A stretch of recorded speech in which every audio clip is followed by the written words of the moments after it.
uh, Hmm. after asking name, age, and last menstrual period, then I will take the history of presenting complaint, which is a lower abdominal cyclic and lower abdominal pain. Hmm. Hmm. I will ask the duration, Hmm. for how long since she is having this pain, and the intensity of the pain, uh, Hmm. and any associated symptoms with pain. Hmm. Like I will ask, especially if she has any complaint, uh, uh, like a complaint of urinary retention, uh, Hmm. having she has to visit the hospital for his pain is relieved by taking oral medication, or she has to visit the any hospital for this pain, for taking injectable medication. And then I will ask, as I told about urinary retention, so associated symptoms. Um Hmm. After that, confirming the pain, um uh, then I will ask 15 years.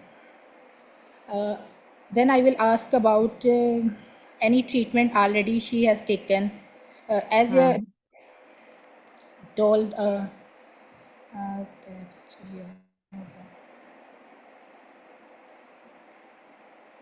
जी बेटा आगे बोलिए।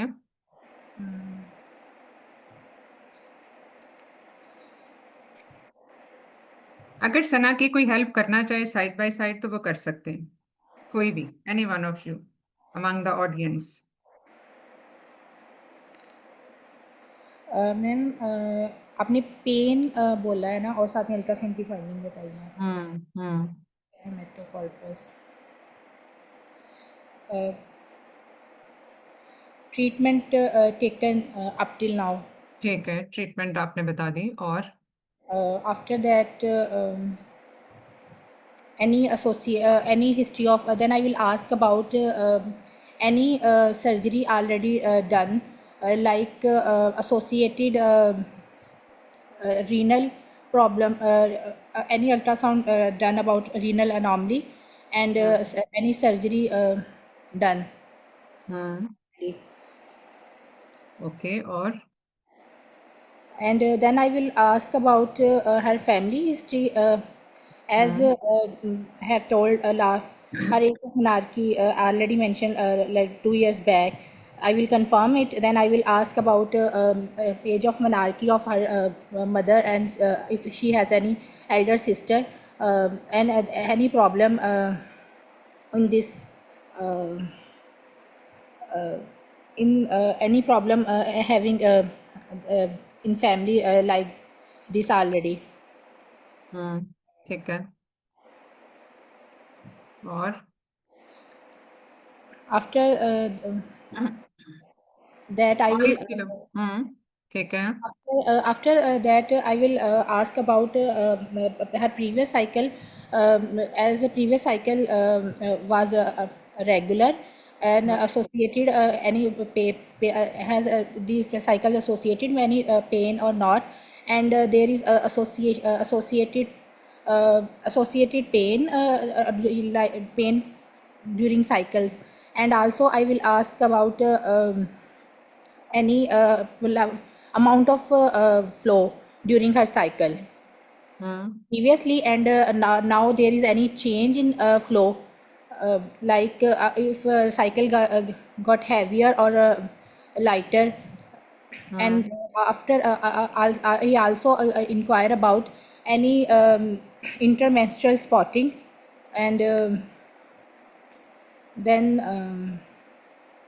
then after confirming all these details, I will ask about any previous medical history, any disease for which he is taking any medication, any use of any medication, and any.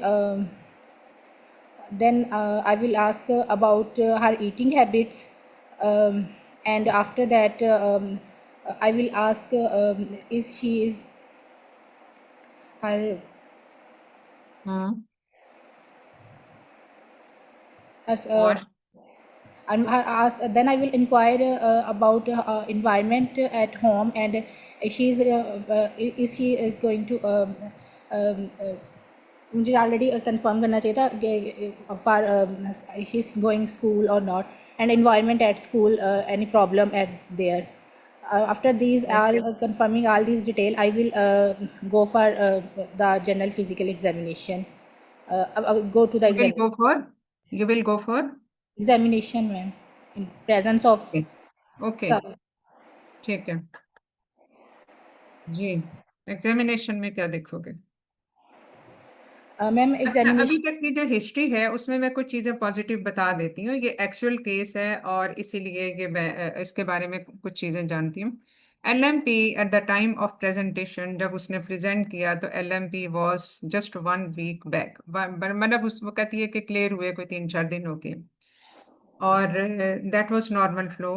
Initially, because she is having this cyclical abdominal pain for the last 4 months, and prior to that, she was having regular normal cycle with an average flow and normal dysmenorrhea, कोई ऐसा out of the way नहीं है जो कि simple pain killer से ठीक हो जाता और इसके अलावा सर्जरी कोई नहीं हुई associated renal anomalies on the ultrasound वो हम बाद में अल्ट्रासाउंड की डिटेल हम बाद में डिस्कस कर लेते हैं बाकी फैमिली हिस्ट्री में the mother had bicornuate uterus लेकिन अनइवेंटफुल वो मतलब इतना उसका कोई रिप्रोडक्टिव उस तरह से इफेक्ट नहीं था फिर ये बाकी प्रीवियस साइकिल की तो बात कर ली she study at school and apparently there is no problem at school and no environmental problem also.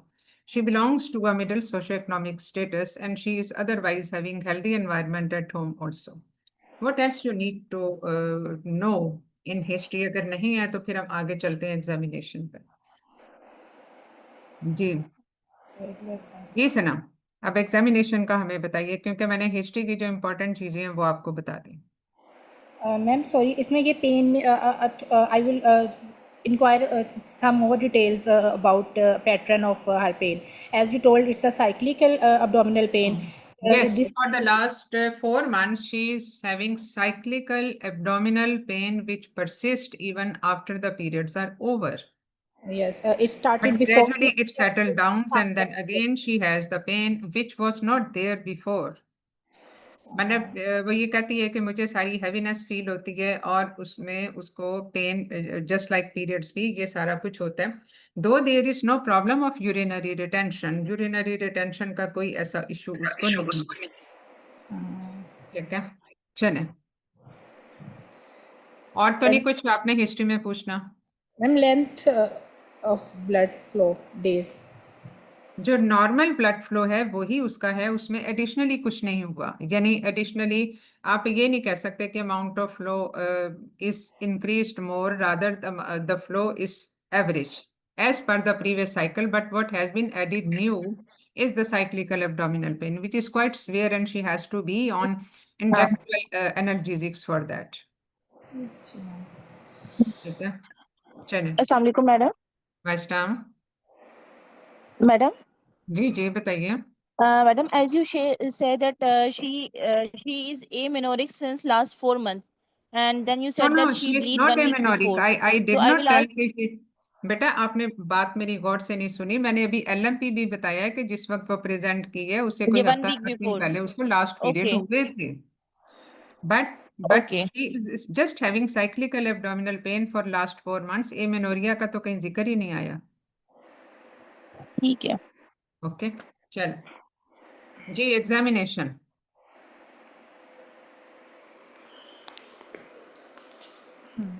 Then, ma'am, I will go for examination. In examination, first of all, I will calculate her BMI. I will look her general look, and then general look, and well, any sign of pallor by checking hands and lower conjunctiva. After that, in presence of some person, and then I will go for any I want to check her secondary sexual characters, and pubic hair, axillary hair. After that, I will go for abdominal examination. In abdominal examination, first of all, I will do inspection. After inspection, I will do superficial palpation. In superficial palpation, any tenderness or any, then I will go for deep palpation. Palpation, any mass palpable abdominally, and as then as she is a unmarried young girl, so local examination is not uh, possible. But if I will consult, and if she will allot me, then I will do per rectal. Is she is comfortable, then I will do per rectal examination to see hematocolpus or size of hematocolpus. Okay, ठीक है। Well, hmm, and बस any yes ma'am. Examination is over now. जी ma'am.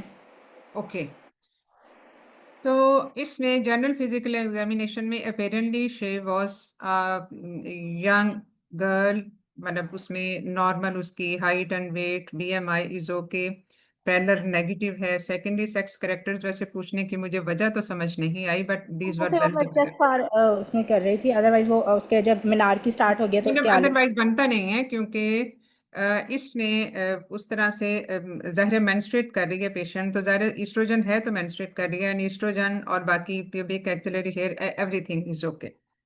Abdominal examination पे कोई tenderness नहीं है, कोई mess feel नहीं हुआ। On local examination hymen is intact, और apparently there is just one vaginal opening, कोई उसमें और हमें उस तरह से नहीं नजर नहीं आया। तो और उसमें बाकी जो रेक्टल एग्जामिनेशन है with the consent of patient of course, तो उसमें इसमें कोई ऐसा हेमेटोकॉल्पस भी आइडेंटिफाई नहीं हुआ। No abnormal mass was felt except for one cervix, और उसके बाद फिर उसमें यूट्रस जो फील हुई उसमें। तो ये उसकी रेक्टल एग्जामिनेशन फाइंडिंग्स थी। Now how you will proceed further for resolving the query of this case? Apparently आपको अभी तक यही लगता है कि जाहिर है इसमें कोई ना कोई उस तरह से, सिर्फ ये कि अल्ट्रासाउंड की फाइंडिंग हमें पता थी पहले, जो हम डिटेल में अभी जरा दोबारा उसको देख लेंगे।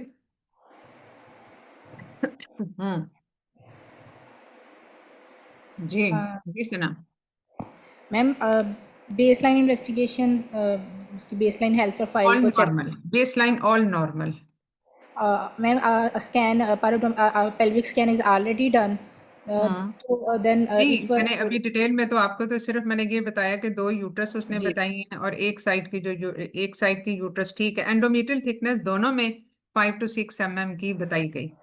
लेकिन जो मैम राइट साइड की जो यूट्रस है वो उसका साइज भी ठीक है, उसकी एंडोमेट्रियल थिकनेस भी ठीक है, but there was fluid collection तकरीबन 28 to 30 ml के करीब इन द राइट यूट्रस, और उसके अलावा उसके सर्विक्स में भी थोड़ी सी फ्लूइड की है, and in the upper small part of the upper vagina उसमें उसकी कलेक्शन थी, and which collectively was of 28 to 30 milliliter, and there was absent kidney on the right side but normal on the left side. Ovaries दोनों तरफ की ठीक है। Ma'am actually थोड़ी सी voice distortion हो गई थी, आप ये मुझे स्कैन की फाइंडिंग प्लीज़ दोबारा बता दें। हाँ जी, स्कैन में ये है कि double uterus was visualised on ultrasound, दोनों तरफ की यूट्रस की endometrial thickness was 5 to 6 mm, normal size uterus दोनों साइड्स पे, यानी साइज उनका ये नहीं कि कम या ज्यादा हो, वो ठीक था as per adult uterus size जो होता है। दोनों तरफ की ओवरीज भी ठीक है, लेकिन जो राइट साइड की यूट्रस है उसमें हेमी वेजाइना में कलेक्शन है, थोड़ा सा फ्लूइड सर्विक्स में भी है, और उसमें जो एंडोमेट्रियल कैविटी में इतनी बहुत ज्यादा कलेक्शन नहीं है, but the collection is just of 28 to 30 ml, और राइट साइड की किडनी भी एब्सेंट है, जबकि ये सारे स्ट्रक्चर नॉर्मल है on left side. Left side all things normal. Hmm, और ma'am any 3D ultrasound available. बस यही एक अल्ट्रासाउंड अवेलेबल है जिसकी मैंने फाइंडिंग आपको बता दी। Ma'am MRI used on. MRI में भी यही फाइंडिंग्स है, ऑलमोस्ट द सेम। यही फाइंडिंग्स है क्योंकि MRI हुआ है और उसमें कंफर्म हो जाती हैं ये सारी फाइंडिंग्स जो मैंने आपको अल्ट्रासाउंड की बताई हैं। डबल यूट्रस, डबल सर्विक्स, एक तरफ का वेजाइना कैनेलाइज्ड है, दूसरी तरफ का जो है वो सिर्फ अपर पार्ट थोड़ा सा उसका है जिसमें फ्लूइड कलेक्शन है। सर्विक्स दोनों तरफ की है और बाकी ओवरीज दोनों की ठीक है। राइट साइड की ओवरी जो है वो एब्सेंट है। मैम राइट साइड पे अपर सेगमेंट वजाइना में सेप्टम. जी जी, राइट साइड का ही यूट्रस जो है वो अफेक्टेड है और राइट साइड की ही किडनी भी एब्सेंट है। जी, एनीवन ऑफ द ऑडियंस कि ये क्या सिचुएशन है and how to manage it. अब सबसे पहली बात तो ये है कि इसमें ये आपको MRI की वो सारी चीज़ें बता दी, पर रेक्टल एग्जामिनेशन बता दिया, अल्ट्रासाउंड का बता दिया, उसमें ये सारी चीज़ें आपको पता चल गई। अब now what you have to tell to the parents, जो काउंसलिंग एक बड़ी इंपॉर्टेंट चीज़ होगी, to the patient herself and to the parents. Counselling में आप उसको क्या बताओगे?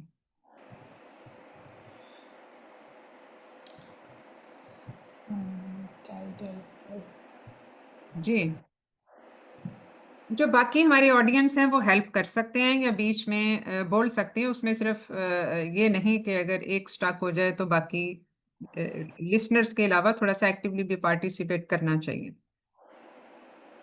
among the other audience, because you know the topic beforehand and I expect कि सबने वो पढ़ा हुआ भी होगा so near to the exam। और इस पे लेटेस्ट आर्टिकल आया हुआ है टॉप में इसी साल कुछ महीने पहले का।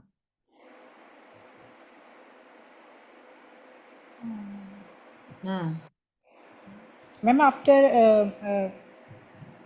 मैम डायग्नोसिस थोड़ा सा मुश्किल हो रहा है इसमें कि थोड़ा चलो सेप्टम. ठीक है, आपको अगर डायग्नोसिस, आपको ये तो पता है ना कि सिचुएशन क्या है, आपको ये तो पता है ना कि एक्चुअल प्रॉब्लम कहाँ पे है और उसको फिर आपने कैसे मैनेज करना है। You can take help of your colleagues as well. देखो ये पार्ट 2 के लेवल की चीजें हैं, ये तो फिर आनी चाहिए ना, और ये इतनी भी बहुत अनकॉमन चीजें नहीं होती। सेप्टेड यूट्रस तो हम बहुत कॉमनली देखते हैं, आर्क्वेड यूट्रस हम अक्सरों का देख रहे होते हैं, बाई कॉर्नर भी कभी कभार देखने में मिल जाती है। इस तरह का प्रॉब्लम रेयरली देखने को मिलता है। मैम ये MRKH में मतलब जो उसकी होती MRK में क्या होता है? नहीं उसमें एक MRK में क्या होता है? You are confusing this thing with that. नहीं उसमें जो एक सिंड्रोम होता है ना उसमें किडनी की इन्वॉल्वमेंट का थोड़ा सा हो रहा है मुझे इसमें. तो ठीक है ना, ये भी तो पता होना चाहिए। MRK इज सो कॉमन, मतलब वो एक बहुत वेल नोन सिंड्रोम है, लेकिन इसके अलावा भी तो सिंड्रोम हो सकते हैं। हाँ जी, चलो अब आपको ये तो पता है ना कि ये सारा कुछ प्रॉब्लम है। What you will counsel to the parents, अब काउंसलिंग में आप क्या करोगे? पेशेंट बैठेगा, उसके पेरेंट्स बैठेंगे, maybe mother, maybe father as well, तो उसमें क्या आप काउंसलिंग में क्या बताओगे उसको? I will counsel my patient with her family very uh, I will offer support to them and I will tell the diagnosis very in empathetic way.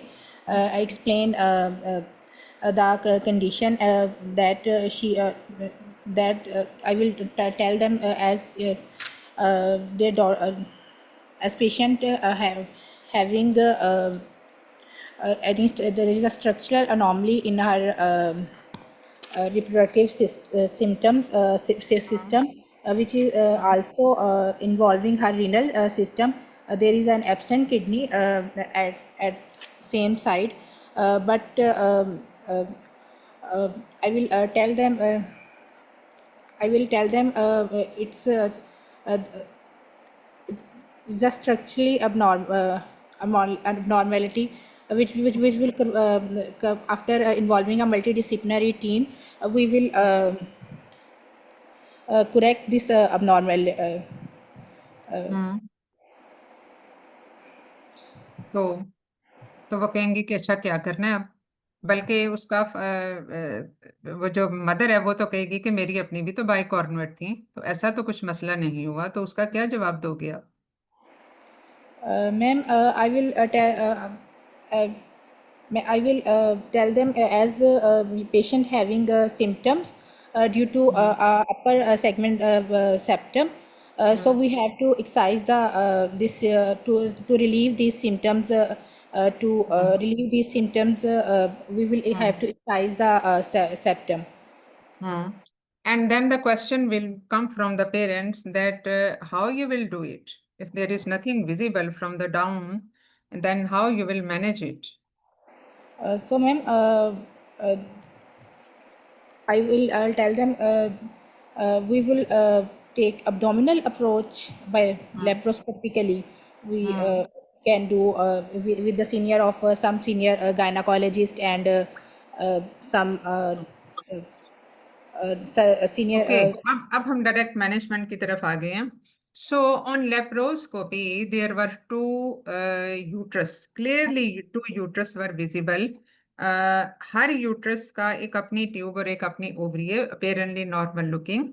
और जहाँ पे यूट्रस का लोअर पार्ट होता है वहां पे एक मतलब समझने के मैस टाइप है, which is you can say that 3 to 4 centimetre. लेकिन when a single digit examination and with the nasal speculum was done, तो उसमें clearly one cervix was visible, one cervix जो है, और उसमें कोई और हेमी विजाइना विजिबल नहीं है। Even on the other part there was no mass felt, और इसमें कोई कलेक्शन उस तरह से अपर विजाइना की फील नहीं होती। Might be the obstruction is at the level above that, above the level of that cervix. और उसमें जो सर्विक्स का कनेक्शन है, the cervix connection is with the left side of the uterus, जबकि right side की जो uterus है apparently जो है वो नॉर्मल लुकिंग है, उसमें उसकी कोई एनलार्जमेंट नहीं नजर आती। और उसमें but as we can not see कि इसमें उसकी सर्विक्स चूंकि विजिबल नहीं है, हम उस पर कोई कमेंट नहीं कर सकते। हमें ये नहीं पता कि उसकी कलेक्शन कितनी है और बाकी कितना part of the vagina is canalized, ये भी हमें नहीं पता। So what are the options for this patient as regard to the management? ये अब मैंने लेप्रोस्कोपी की फाइंडिंग भी बता दी। The patient has yet to be treated, अभी तक सिर्फ इसका ये डायग्नोसिस है। मैम वो नॉन कम्युनिकेटिंग हॉर्न है। Of course it is non communicating because horn, तो हाँ मतलब कह सकते हैं because it is double uterus, it is not horn actually. Double uterus तो है ही है, डायडेल्फिस यूट्रस तो है ही है, उसमें कोई शक नहीं, as confirmed by ultrasound and as confirmed by MRI भी। क्योंकि हॉर्न तो हम तब कहते हैं जब बाई कॉर्नुएट हो, तो तब उसके साथ एक हॉर्न फंक्शनिंग हो सकता है, एक नॉन फंक्शनिंग हो सकता है, but there it is a separate uterus on both sides. तो सिर्फ ये है कि उसका जो lower part of the vagina है वो is non communicating and obstructive. अब दूसरा सवाल ये पैदा होता है कि for the first 2 years of menarche she had normal regular periods and there was no obstruction at that time. तो इससे ये जाहिर होता है कि इसमें, क्योंकि देखो ये तो नॉन कम्युनिकेटिंग है ना, लेकिन बाज दफा इस तरह के केसेस में जिसमें lower part of vagina is not canalized, या maybe you can say that lower 2/3 of the vagina is not canalized and the upper 1/3 is canalized, दोनों का ओरिजिन जो है वो फर्क होता है, फर्क स्ट्रक्चर से है। तो उसमें हम ये भी कह सकते हैं कि might be initially there was some communication which basically sealed later on due to some process of fibrosis or whatever is the reason, but that is a less explanatory reason. The more explanation can be that in some types of the uterus, one uterus may be regularly non-active in the initial phase, यानी उसकी endometrium इतनी responsive नहीं होती, और उसमें वो उसमें withdrawal bleeding, जैसे कि दोनों तरफ की जाहिर ओवरी अगर एक तरफ की भी काम कर रही है तो वो दोनों यूट्रस को इफेक्ट करेगी, उसका सिस्टमिक इफेक्ट होता है। तो माइट बी के endometrium was not functioning in the initial 2 years and now it has started to function and there are the first signs of the obstruction for the non communicating side of the uterus. तो ये उसकी वजह होती है। तो ये तो है उसकी explanation. But what is the solution of this problem? हम मरीज को बताएंगे क्या कि अब इसको हमने मैनेज कैसे करना है। We have to give her the solution because it is symptomatic. और सिम्टोमेटिक में ही आप ट्रीट करते हो। अगर एसिम्टोमेटिक पेशेंट हो तो उसको आप छोड़ देते हैं, फिर आप उसमें ज्यादा सर्जिकल ऑप्शन की तरफ नहीं जाते, अनलेस कि वो किसी किस्म का भी, तो खैर वो अनमैरिड है। लेकिन यह है कि इसमें अगर आफ्टर मैरिज अगर उसको कोई रिप्रोडक्टिव इश्यूज होते हैं तो तब सर्जरी इंडिकेटेड है, या फिर अगर कोई ऑब्स्ट्रक्शन की वजह से है जैसे इस पेशेंट में कि अब उसको साइक्लिकल एब्डोमिनल पेन होना शुरू हो गई due to the obstruction, so she need treatment right now. तो इसमें हम ट्रीटमेंट क्या ऑफर कर सकते हैं? Ma'am, as right-sided uterus is not functioning, so we नहीं, can फंक्शनिंग तो अब है, ये नहीं हम कह सकते कि फंक्शनिंग नहीं है। is फंक्शनिंग now तो अब है। analyzing with go to less amount. अब देखो 28 ml अगर उसका पिछले 4 महीनों में कलेक्ट हो गया, जाहिर है कुछ एब्जॉर्ब भी हुआ होगा, आप कह सकते हो 50 cc के करीब भी अगर हो गया होगा, तो भी इतना तो नॉर्मली 3-4 साइकिल्स में जमा हो जाता है ब्लड। तो हम ये कह सकते हैं कि for the last 4 months at least it is functioning now. तो and फंक्शनिंग both है अब इस uterus वक्त, are वो normal फंक्शनिंग है, उस size. तरफ की ओवरी भी ठीक है, उसकी जो अपीयरेंस है ऑन लेप्रोस्कोपी वो बिल्कुल नॉर्मल यूट्रस की तरह से है, उसकी ट्यूब भी ठीक है, उसकी ओवरी भी ठीक है राइट साइड की। So what will be the solution for this patient? Ma'am इसमें टू ऑप्शंस हैं, एक तो हम if we do canalisation on right side, कैसे कैसे कैनलाइजेशन कैसे करेंगे? मैम एज वैजाइनल एग्जामिनेशन पे या जो जेनिटल एरिया एग्जामिनेशन था उस पे तो कोई क्लू नहीं मिला कि इसमें कोई नॉन कैनलाइज्ड वेजाइना हो सकता है, या मतलब जाहिर है पेरेंटली तो उसमें इतना पता भी नहीं होता। लेकिन इसमें अगर इतना थोड़ा ब्लड है और वो भी थोड़े से सिर्फ small part of vagina is non is canalized, बाकी तो सारा अगर है भी तो नॉन कैनलाइज्ड है। Ma'am cervix as there is cervix तो नो, विजिबल है ना, cervix is visible and there is some fluid in the cervix. अब सर्विक्स पेटेंट है तो उसमें मैम लेफ्ट हेमी साइड पे विजाइना है सर्विक्स ना। पेटेंट है बट राइट साइड पे आप कह रही हैं कि नहीं है पेटेंट, राइट साइड पे तब नहीं है। आप समझ नहीं रहे हो बात। यूट्रस ठीक है, एंडोमेट्रियम ठीक है, सर्विक्स ठीक है, अपर पार्ट ऑफ विजाइना ठीक है, सिर्फ उसकी कम्युनिकेशन कहीं पे भी नहीं है। इसको हम नॉन कम्युनिकेटिंग टाइप कहेंगे, यानी वो सारे ऊपर के स्ट्रक्चर काम कर रहे हैं, सिर्फ उसको ड्रेनेज के लिए रास्ता नहीं मिल रहा है, ब्लॉक्ड है तो आगे से। डॉक्टर हम लोग तो इसलिए है कि उसको जो जहाँ पे ब्लॉकेज है उसमें हम लोग इंसिशन देके वो जो कलेक्शन निकालेंगे कैसे? और फिर एक कम्युनिकेटिंग मसला तो यही है उस ना, फिर कैसे करेंगे? जैसे हम लोग हेमाटोकोल्पस या इम्परफोरेटेड हाइमन में जो बेटा क्रूशियल वो तो इंसिशन बिल्कुल देकर ही हम लोग वो जो बहुत ड्रेनेज आसान कर चीज है वो ना, वो तो नीचे से हमें सारा नजर आ रहा होता है पूरा विजाइना, वो है, उसको इंसिजन दिया, ड्रेन किया, simple as that, the most easy thing. Madam लेकिन तो अब डॉक्टर इसका सिर्फ लेप्रोस्कोपी की बहुत ऊपर पार्ट करके है। हमने ना उसका ड्रेनेज बनाना है, ओके, देखो ये इतना ऊपर लेवल पे मतलब है उससे कि जब कम्युनिकेट उसको, करना है कि जी एक जी। मिनट बेटा मेरी बात सुन लीजिए। ये इतना ऊपर है कि even by doing the rectal examination, even जाहिर सिंगल डिजिट ही होता है ना, डिजिट आपकी कितनी लंबी होती है, ज्यादा से ज्यादा 6 सेंटीमीटर होगी। So it was not approachable, whatever is the collection was not approachable by rectal examination and even by the digital vaginal examination through the patent vagina. It is high up. So, can you proceed through the vaginal route? Quite impossible. हमें madam उसमें पता भी laparoscopy नहीं का है कि उसमें कोई उसका टिश्यू है भी या नहीं है, या टोटली अनफॉर्म्ड है, और उसमें हम जो कह रहे हैं कि नॉन कैनलाइज्ड, वो एक्चुअली एग्जिस्ट ही ना कर रहा हो क्योंकि ब्लॉकेज है ऊपर, बहुत ऊपर है। So what is the other option? देखो एक तो ये चीज है कि हमने इसमें कोई दो चीजें हैं, या तो ये जो वाला जो यूट्रस का पार्ट है जिसने बहुत देर से काम करना शुरू किया, बज़ाहिर इसकी जस्टिफिकेशन यही है कि 2 साल के बाद उसने काम करना शुरू किया और अब उसकी एंडोमेट्रियम रेस्पॉन्सिव है आफ्टर 2 years ऑफ मेनार्की, तो हम उसको निकाल दें।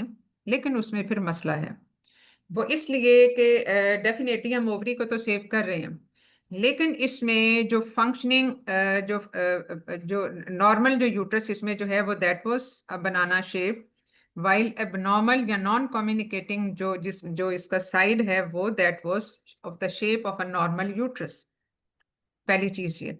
सेकेंडली ये है कि इसमें अगर हम ये निकाल देते हैं तो फिर उसमें उसका रिप्रोडक्टिव पोटेंशियल क्या होगा। Might be that part of the uterus में नॉट बी। अब इसमें कंजेंटल यूट्राइन एनोमलीज में सबसे बड़ा मसला ये होता है कि आप कभी भी प्रिडिक्ट नहीं कर सकते कि किस टाइप की, अगर अगर ये बाइकॉर्नर है तो किस कॉर्न में यूट्रस होगी, हॉर्न में यूट्रस वो प्रेगनेंसी होगी तो वो सही चलेगी। ये हम कभी प्रिडिक्ट ही नहीं कर सकते। इसी तरह से डबल यूट्रस में कौन सी यूट्रस प्रॉपरली प्रेगनेंसी को सस्टेन कर सकती है ये भी हम नहीं बता सकते।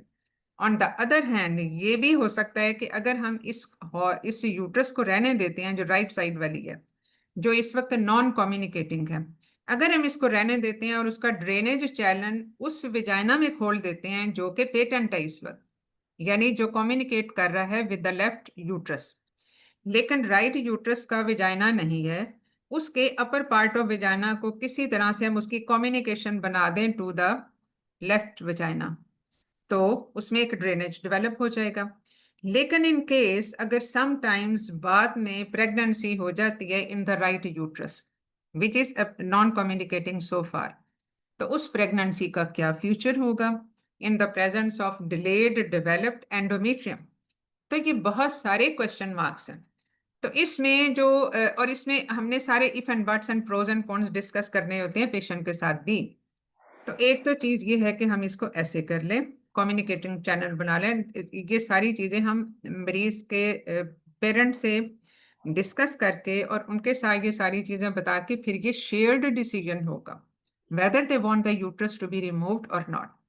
और अगर फर्ज किया they leave it to us, तो फिर इसमें जो नॉन फंक्शनिंग तो नहीं हम कह सकते, जो नॉन कम्युनिकेटिंग जो यूट्रस है फिर उसको भी हम निकाल सकते हैं, living behind the normally functioning uterus, और जिसके साथ नॉर्मल विजाइना भी है, जिसके साथ नॉर्मल सर्विक्स भी है। माइट भी उसका सर्वाइकल हाइपोप्लेजिया हो जो कि राइट साइड की यूट्रस है, क्योंकि वो हमें उस तरह से फील नहीं होता neither on vaginal examination nor on rectal examination. और ज़ाहिर है लेप्रोस्कोपी पे तो जब तक सारी चीज़ें खुलेंगी नहीं वो हमें पता नहीं चल सकती। और इसी तरह से अल्ट्रासाउंड ने तो सिर्फ ये बता दिया कि सर्विक्स है, लेकिन वो हाइपोप्लास्टिक भी तो हो सकती है, जैसे बाद दफा यूट्रस हाइपोप्लेजिया उसका होता है। So that probably may be malfunctioning part of the uterus. ठीक है, तो इसलिए फिर उसमें उसको निकाल देना जो है वो ज्यादा बेनिफिशियल होगा। तो ये है जो हमने इसका अब तक डिसाइड किया है। तो इस पे अगर जाहिर है इसकी ट्रीटमेंट होनी है, ये सारा कुछ होगा, तो ये फिर बाद में इसका हम फॉलो अप भी किसी वक्त में डिस्कस कर लेंगे। तो ये तो हो गया ये।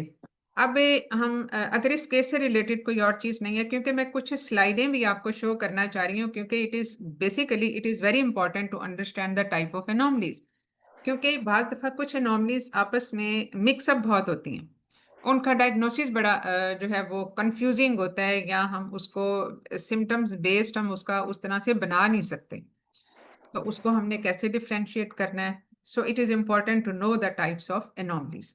तो उसके लिए कुछ स्लाइडें मैं आपको दिखाना चाह रही थी जो कि ज़रूरी है आपकी अंडरस्टैंडिंग के लिए। तो अब हम आते हैं नौरीन की तरफ, अगर क्विकली वो अपना केस शेयर कर लें तो, वरना हम प्रोसीड करें टू द स्लाइड्स। मैडम मैं ना सिर्फ एक बात पूछना चाह रही थी कि हाँ हम जी। मेट्रोप्लास्टी किस वक्त कहेंगे और रिमूवल देखो ऑफ हॉर्न किस वक्त कहेंगे? मेट्रोप्लास्टी भी not on the first hand.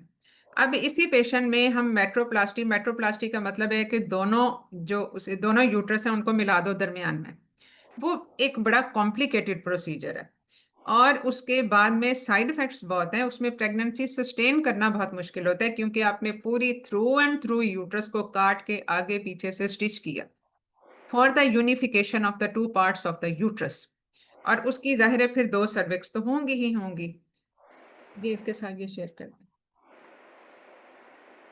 तो इसलिए उसमें वो सिर्फ उस सूरत में होता है जब आपकी बाकी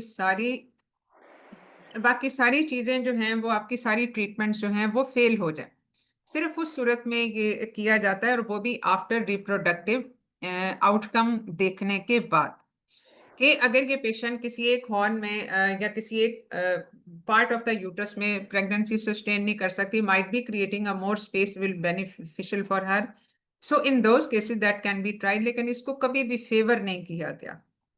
तो इसमें ये है कि अगर एक हॉर्न है यूनिकॉर्नोइड है तो आप उसको एज इट इज चलने देते हो। यूनिकॉर्नोइड तो बेसिकली एमआरके की एक एडवांस्ड फॉर्म है। एमआरके मींस एजेनेसिस, यानी उसमें बना ही नहीं होता।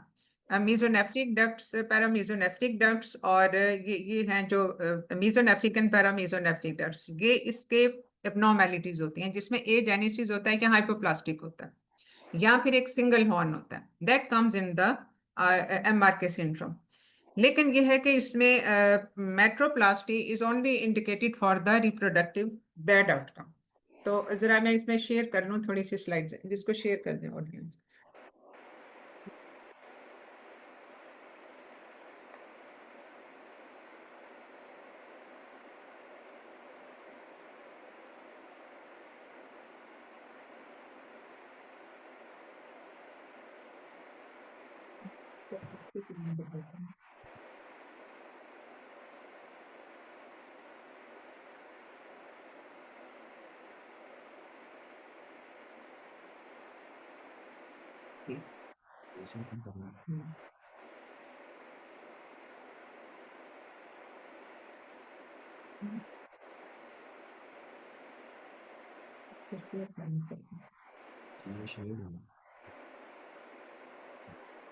पूरा फुल स्क्रीन करते हैं। ये थोड़ा सा परे कर लूँ ताकि वो उसमें पूरा फुल स्क्रीन पे नजर आए, और इसको नीचे कर देंगे।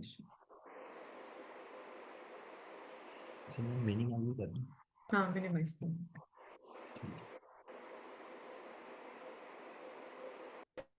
जी ये सबको नजर आ रही हैं स्लाइडें? हेलो? जी मैम। हाँ, बस इसको हम जरा वन बाय वन देखते हैं। बेसिकली जो हम एनॉमलीज की बात कर रहे होते हैं, मैं दोबारा आपको तो जो हम एनॉमलीज की बात कर रहे होते हैं उसमें क्लासिफिकेशन है डिफरेंट तरह की, ठीक है, हम उसकी डिटेल में अभी नहीं जाते। लेकिन ये जो सबसे पहली क्लास 1 है ना, ये बेसिकली एमआरके है, ठीक है, मलेरियन एजेनेसिस। और उसके बाद फिर यूनिकॉर्नोइड यूट्रस भी किसी हद तक उसी का वो होता है। इसमें यूनिकॉर्नोइड का मतलब है सिर्फ उसका एक कॉर्न बना हुआ है, उसमें भी एक ही फिलोपियन ट्यूब होगी, एक ही ओवरी भी होगी। और इसमें दूसरी चीज ये कि इसके साथ बाज दफा नॉन फंक्शनिंग हॉर्न्स भी होते हैं। नॉन फंक्शनिंग हॉर्न्स कम्युनिकेट भी कर रहे होते हैं, ये नॉन कम्युनिकेटिंग भी होते हैं। किसी में कोई नॉन कैनलाइज्ड होते हैं और किसी के साथ सिर्फ यूनिकॉर्नेट यूट्रस होती है, कोई हॉर्न नहीं होता। So these are the different variants of unicornuate uterus. फिर उसके बाद क्लास 3 में यूट्रस डेल्फिस आता है, जो हमारे केस में था डबल यूट्रस। फिर क्लास 4 में बाइकॉर्नेट यूट्रस आता है, इसमें दो हॉर्न्स होते हैं लेकिन नीचे से ये मिले हुए होते हैं। अब इस हॉर्न की जो डेप्थ है वो फर्क होती है, किसी में शैलो डेप्थ होती है, किसी में ज्यादा डेप्थ होती है, और बाद में इतनी कंप्लीट डेप्थ होती है कि apparently they look like the double uterus, यानी यूट्रस डेल्फिस की तरह हमें लेप्रोस्कोपी पे ये नजर आते हैं। लेकिन the caudal part of it is united, यानी वहां से ये ऊपर वाला पार्ट इनका वो होता है, यूनाइटेड नहीं होता, सेपरेट होता है। और नीचे से ये बाज दफा ये में हार्ट शेप की तरह से भी नजर आती है। फिर सेप्टेट यूट्रस होती है। सेप्टेट में septum again of the different lengths, यानी थोड़ा सा भी हो सकता है, ये हो सकता है 1 to 2 सेंटीमीटर का भी, और हो सकता है ये ऊपर फंडस से लेके नीचे सर्विक्स तक हो। और फिर क्लास जो है 6 है, उसमें ये टी शेप यूट्रस होती है, और खासतौर पे उनमें होती है जिनमें ये जो है डेस एक्सपोजर होता है इन द इंट्रायूट्राइन लाइफ। तो अगर इसको हम नॉर्मली देखें, our case was this one. अब इसमें देखो जो डबल यूट्रस है ना, वो फंक्शनिंग, दोनों फंक्शनिंग है, दोनों का विजाइना सेपरेट है, दोनों की सर्विक्स सेपरेट है। बाज दफा ये वाला सेप्टम एक तरफ हो जाता है और कोइटल एक्टिविटी में कोई प्रॉब्लम नहीं होता, but sometimes it give rise to severe dyspareunia, और या डिस्मेनोरिया भी इसमें हो सकता है। समटाइम्स इसमें ड्यूरिंग लेबर भी प्रॉब्लम्स हो सकते हैं, but as long as it is asymptomatic इसको रिसेक्ट करने की जरूरत नहीं होती। बाकी इसका चूंकि ये ऑल कैनेलाइज्ड है तो इसमें इसकी यूनिफिकेशन की जरूरत नहीं होती। ये वो चीज है जिसमें अमूमन हम इसको सेप्टम को डिवाइड कर देते हैं। लेकिन अगर आप नॉर्मली देखें तो ये इसमें सबसे ऊपर जो है मैं अभी बताती हूँ, नॉर्मल यूट्रस और उसके बाद जो है वो सेप्टेट यूट्रस। सब सेप्टेट वो होता है जिसमें थोड़ा सा जो है वो, यहाँ पे हम आते हैं सब सेप्टेट, इसमें थोड़ा सा जो है वो सेप्टम इसका नीचे, यानी ये मायोमीट्रियल प्रोलिफरेशन है, but basically this is consistent less of the muscle cells and more of the fibrous tissue. Arcuate uterus में जो इसकी इंडेंटेशन होती है वो एक्सटर्नली होती है and which is revealed internally as well, it is more internally rather. और यहाँ पे इसकी मसल की प्रोजेक्शन होती है एंड हाउ टू, अब ये जो दो चीजें हैं ना, इनका डिफरेंस करना मुश्किल होता है बाज दफा, क्योंकि दोनों की अपेरेंटली शक्ल हमें एक ही जैसी लगती है। अब ये तो इसमें तो एक एक्यूट एंगल होता है, अगर हम सीधा ऐसे करें तो ये एक्यूट एंगल है यहाँ पे, जबकि ये एक वाइड एंगल होता है। तो अमूमन हम इस चीज के ऊपर डायग्नोस कर रहे होते हैं, बट समटाइम्स ये इंटरमिंगल इनकी फीचर्स हो जाती हैं, तो हमें इसमें डिफ्रेंशिएट करना मुश्किल हो जाता है। This is partial and this is almost complete till the cervix. फिर हम आते हैं जो बाइकॉर्नुएट यूट्रस है, लेकिन जिसकी सर्विक्स जो है वो फर्क है। अब यही बाइकॉर्नुएट यूट्रस जो है, इसमें फ्यूजन इसकी ऊपर तक तो है, लेकिन इसमें यहाँ तक नीचे तक इसका मायोमीट्रियल का पोर्शन नीचे तक आता है and partially it divide the cervix into the two. तो ये बाइकॉर्नुएट यूट्रस है लेकिन बाइकॉलिस है, ये बाइकॉर्नुएट यूट्रस है लेकिन यूनिकॉलिस है, यानी एक ही सर्विक्स, इसमें सर्विक्स एक ही है लेकिन डिवाइड हो गई। अब तो यूट्रस डायडेल्फिस है। This is totally a well-structured, well-formed cervix along with the uterus, separately having the separate vagina. अब जो यहाँ पे जो इसका आ जाता है यहाँ पे, ये भी इसका यूनिकॉर्नुएट यूट्रस है। अब यूनिकॉर्नुएट यूट्रस के साथ एक फंक्शनिंग नॉन कम्युनिकेटिंग हॉर्न भी अटैच होगा और ये हेमाटोमेट्रा बना देगा। और जब भी कोई ऑब्स्ट्रक्टिव कंजेनिटल यूट्राइन एनोमलीज होती हैं, वो एंडोमेट्रोसिस को जरूर प्रीडिस्पोज करती हैं, क्योंकि through the patent fallopian tubes the blood can go inside the peritoneal cavity, और उसके साथ वो एंडोमेट्रियस की जो बाकी सारे सिम्टम्स के अलावा और हेमाटोमेट्रा हेमाटोकल्पस के अलावा भी। और यहाँ पे ये almost it is non functioning horn, जिसको हम निकाल भी सकते हैं या ना भी निकालें तो ये कोई नुकसान नहीं कर रहा, लेकिन चूंकि यहाँ पे ऑब्स्ट्रक्शन है, इसको निकालना जरूरी है। So wherever there is obstructive defect, वहां पे उसकी ट्रीटमेंट जरूरी हो जाती है।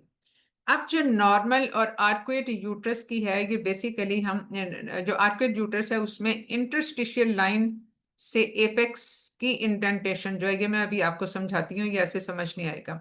That is less than 1 centimetre and angle of the indentation is more than 90 degree. जबकि सेप्टेट में इंटरस्टिशियल लाइन से एपेक्स ऑफ इंडेंट तक उसमें 1.5 सेंटीमीटर का डिस्टेंस होता है और angle of indentation is less than 90 degree. ये वो दो डिफरेंशिएटिंग फीचर हैं जो अपेरेंटली हम हिस्ट्रोसल्पिंगोग्राफी पे भी और हिस्ट्रोस्कोपी पे भी हम इसको डिफरेंशिएट कर सकते हैं, and even more on the ultrasound, 3D ultrasound पे हम इन फीचर्स के साथ उसको आइडेंटिफाई करते हैं कि ये आर्कुएट है या सेप्टेट है। सब सेप्टेट या कम से कम जो अगर 1 सेंटीमीटर का सेप्टम है तो अमूमन वो रिप्रोडक्टिव प्रॉब्लम्स नहीं कर रहा होता। सिमिलरली आर्कुएट यूट्रस भी चूंकि consider to be of normal variant, तो वो भी कोई ऐसा प्रॉब्लम नहीं कर रहा होता। But if it is complete septum या फिर बाइकॉर्नुएट यूट्रस, तो वहां पे रिप्रोडक्टिव इश्यूज आ सकते। अब जो हम इंडेंटेशन की बात कर रहे थे ना externally, this is less than 50%। ठीक है, ये लेस देन 50% इसकी इंडेंट, ये मायोमीट्रियम है, ये फंडस की मायोमीट्रियम है। अब जो इंटरस्टिशियल लाइन की हम बात कर रहे थे ना, वो ये होती है जहां पे इसका फेलोपियन ट्यूब्स का ओरिजिन होता है, उसके साथ जो लाइन आगे स्ट्रेट चलती है on ultrasound, that is called interstitial line. तो इंटरस्टिशियल लाइन से लेके नीचे उसकी इंडेंटेशन के एपेक्स तक, ये वो इंडेंटेशन है, यानी उसमें प्रोजेक्ट किया। तो ये इंटरस्टिशियल लाइन से लेके उसके नीचे एपेक्स की प्रोजेक्शन तक जो है वो more than 50% of the myometrium of the fundus. इसी तरह से इसका मतलब ये है कि external indentation less than 1 centimetre, और ये हम बात कर रहे हैं सेप्टेट की, और इसके अलावा जो है ये more than 1 centimetre internal indentation. ये एक्सटर्नल इंडेंटेशन है, ये इसमें आर्कुएट में आ जाएगी, लेकिन ये सेप्टेट में आएगी। तो ये है मोर देन 1 सेंटीमीटर। ये भी इंटरस्टिशियल लाइन से लेके नीचे एपेक्स ऑफ द इंडेंटेशन तक ये है मोर देन 1 सेंटीमीटर। और अगर हम एक्सटर्नली बात करें तो ये यहाँ से इसकी बिल्कुल फंडस लाइन से लेके नीचे एपेक्स तक लेस देन 1 सेंटीमीटर। ठीक है, ये आर्कुएट में होगा, ये सेप्टेट में होगा। और इसी तरह से ये फिर इसमें अब जो एंगल होता है ना वो इन दो का होता है, यानी ये जो इंडेंटेशन है इन दोनों का आपस में क्या एंगल बनता है, लेस देन 90% है तो ये सेप्टम इससे आइडेंटिफाई होता है, यानी उसका एक्यूट एंगल होता है सेप्टम का। जबकि जो आर्कुएट यूट्रस है इसमें ये एंगल वाइड होगा, लाइक इन दिस। अब ये जो आर्कुएट है इसमें एंगल काफी वाइड है, जबकि इसमें ये एंगल नैरो है, लेस देन 90 है। जबकि इसमें अगर हम देखें तो ये मोर देन 90 डिग्रीज है। तो ये है अपेरेंटली जिससे हम उसको आइडेंटिफाई कर रहे हैं, ये इसके अंदर ये प्रोजेक्ट ऐसे कर रहा है। और बाई कोऑर्डिनेट में तो एक्सटर्नल इंडेंटेशन हो जाए कि इसमें इंटरनली है।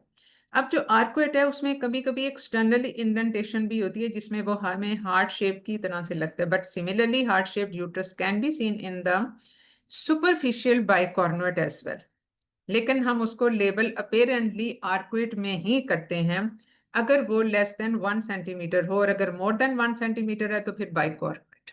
तो ये है जो हमने उसकी बेसिकली लेंथ के हिसाब से जो है वो करना है, और लेंथ का मतलब ये है कि अगर लेस देन 1 सेंटीमीटर है तो आर्कुएट, मोर देन 1 सेंटीमीटर है तो बाइकॉर्नुएट। तो अब हम इसमें जो है ये सेप्टेट का अगेन आ गया, और उसमें ये है कि 50% वाला इसका जो पार्ट है इसका अंदर प्रोजेक्ट कर रहा है, और इसका एंगल एक्यूट होता है, यानी ये एक लाइन यहाँ पे खींचो, एक लाइन यहाँ पे खींचो, तो ये लेस देन 90 डिग्रीज आ गया, तो ये सेप्टेट है, पार्शियल है। पार्शियल का मतलब ये है कि ये बस मे बी 1 to 1.5 सेंटीमीटर है और सिर्फ फंडस तक है। ये सब सेप्टेट भी कहलाती है, और अमूमन ये मसला नहीं करती। Sometimes it is incidentally diagnosed eight the time of caesarean section या हिस्ट्रोसल्पिंगोग्राफी पे।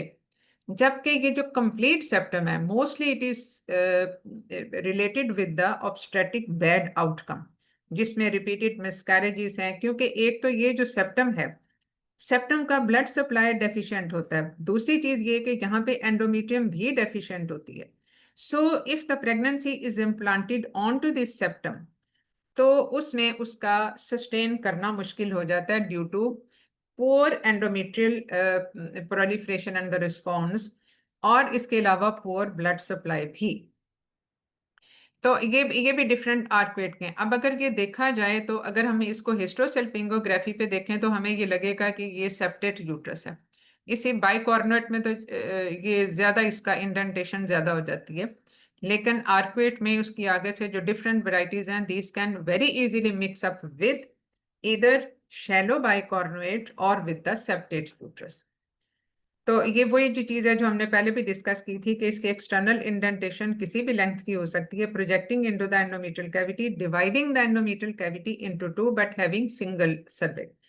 और बाज़ दफ़ा ये इतना ज़्यादा इसमें प्रोट्रूड कर जाता है कि through and through the thickness it projects into the cervical canal, dividing the cervix partially into two. हालांकि एक्चुअली सर्विक्स के लिप्स यही दो हैं, बीच में तो वो मायोमेट्रियल टिश्यू है जो कि प्रोजेक्ट कर रहे हैं। और इसको हम इस तरह से देख सकते हैं कि जो यूट्रस डायडेल्फिस है वो इस तरह से होगी, बिल्कुल सेपरेट, उनका कोई कनेक्शन नहीं है दरमियान में, जबकि इसका कॉर्डल कनेक्शन होता है बाइकॉर्नुएट में।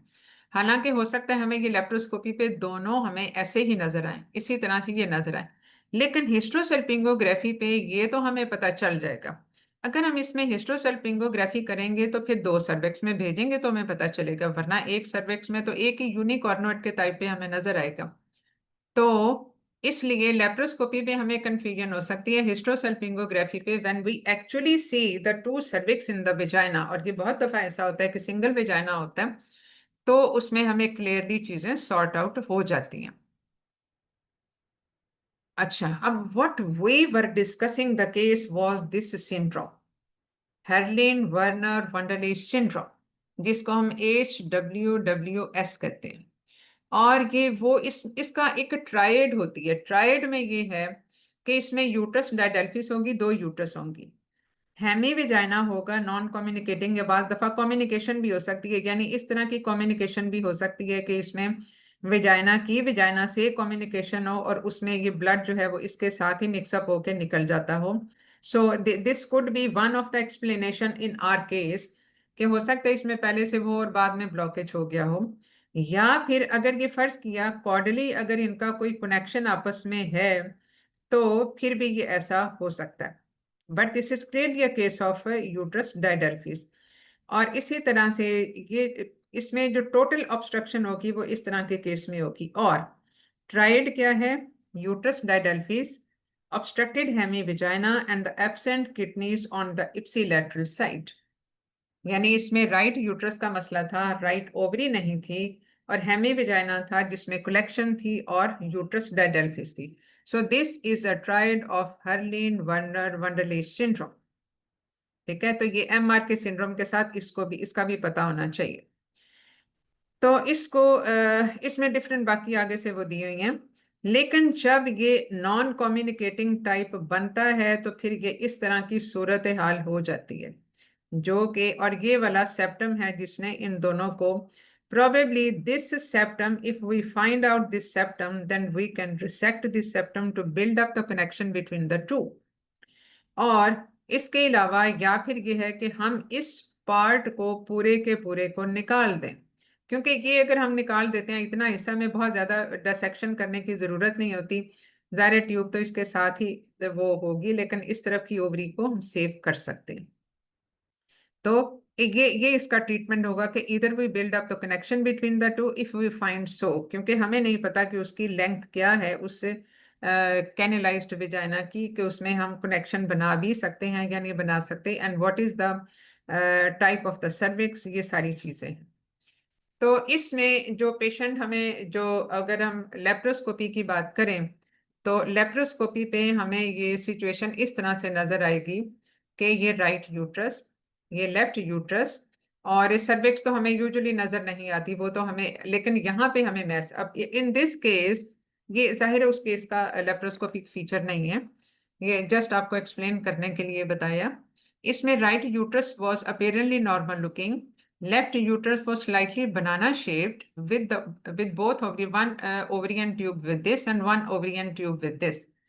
अब जब हम एक यूनिकॉर्नोइड यूट्रस हो या जब हम इसमें डबल यूट्रस डायडेल्फिस होता है तो उसमें उसके वेस्कुलर कनेक्शन जो हैं वो डेवलप हुए होते हैं उस साइड पे जहां पे यूट्रस और फिलोपियन ट्यूब और ओवरीज है। इस साइड का हिस्सा यूट्रस का is devoid of the vascular connections, तो इसलिए इन पेशेंट्स में IUGR होने के भी चांसेस होते हैं, पोर प्लेसेंटेशन के भी चांसेस होते हैं, PIH के भी चांसेस होते हैं, प्रीटर्म बर्थ के भी चांसेस होते हैं, और रिकरेंट एबॉर्शन के भी चांसेस होते हैं। ज़ाहिर है उसमें एनोमलीज का तो एक फैक्टर होता है ये रिकरेंट एबॉर्शंस में। तो इसलिए जो है वो, whether we keep this both और we remove this right uterus, तो उसका आउटकम बेसिकली फिर भी वही होगा। अब ये आउटकम हम कभी प्रिडिक्ट नहीं कर सकते। How the uterus will behave during pregnancy is totally unpredictable. कुछ ही चीजें हैं जिसपे हम कह सकते हैं कि ठीक है अच्छी एंडोमेट्रियम है और कोई अपेरेंटली कोई ऐसा मसला नहीं है, तो it should, but we can not because it is only apparent during the pregnancy. अब इस पेशेंट में जो है वो दोनों राइट और लेफ्ट यूट्रस के साथ यहाँ पे हमें एक छोटा सा मैस नजर आया, which might be its caudal connection, जो कि अमूमन यूट्रस डायडेल्फिस में नहीं होता, या फिर वो हेमाटोकॉल्पस ही है जो कि हमें MRI पे है। तो इस एरिया को फिर हम इंसिजन दे के तो उसमें देख सकते हैं कि व्हाट इट इज बेसिकली। तो अगर हमें यहाँ पे कोई कनेक्शन मिल जाता है तो well and good, otherwise we have to remove, in this case we have to remove the right part of the uterus, which is so far has been proved to be non-communicating on all imaging studies and as on laparoscopy. ठीक है। अब इसमें ये देखो कि आपने ये आर्क्वेड uterus है, ये वाली जो इस साइड की है, जबकि ये बाइकॉर्नुएट है, लेकिन ये क्लासिकल केस है। अब बाइकॉर्नुएट यूट्रस हो सकता है मैं इस शेप की ही हो जैसे कि हमें आर्क्वेड नजर आ रही है, जिसको हम पार्शियल कहते हैं।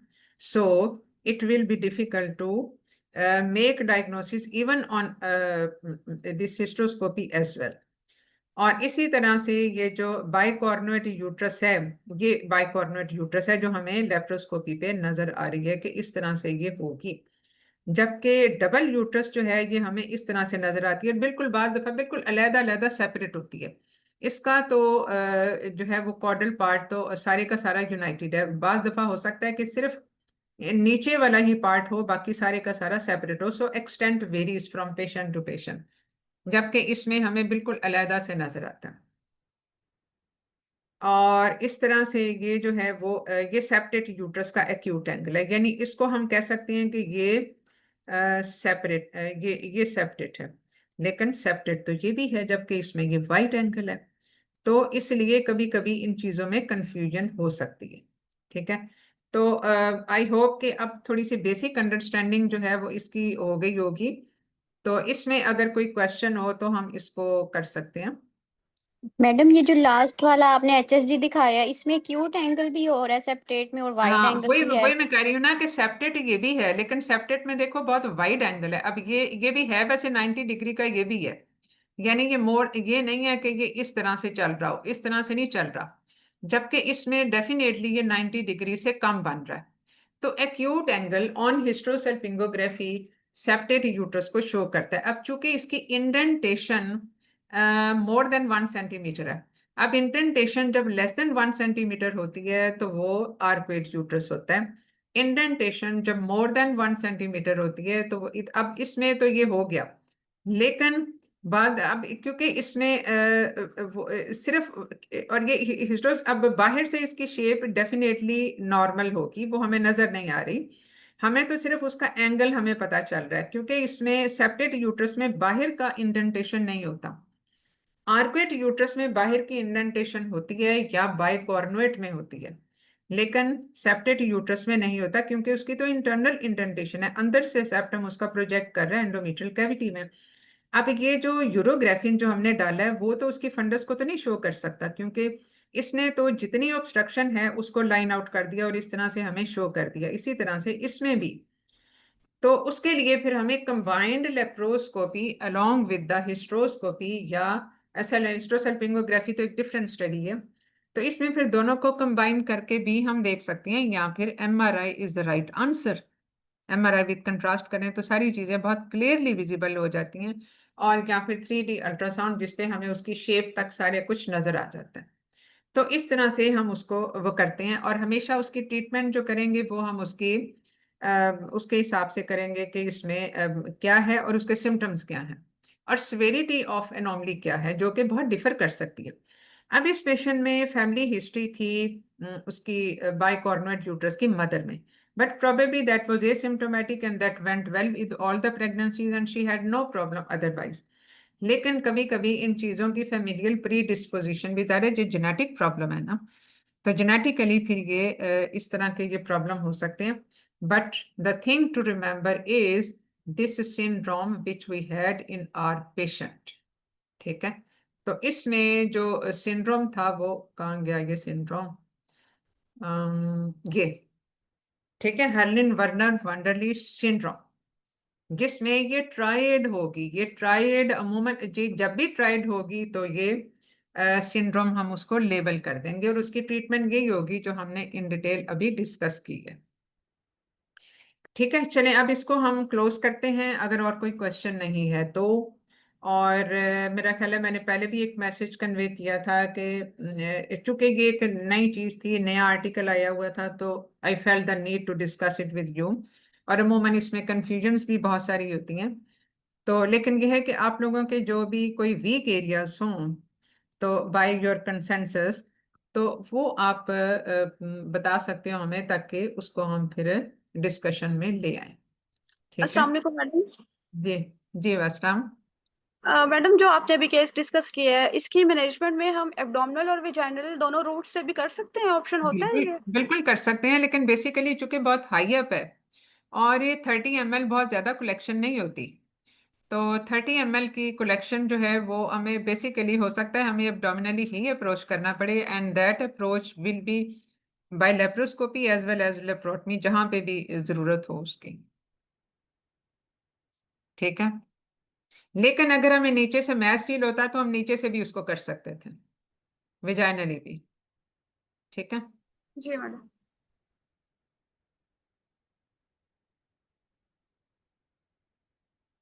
तो इसको फिर हम क्लोज करें। कोई और क्वेश्चन तो नहीं है इसमें?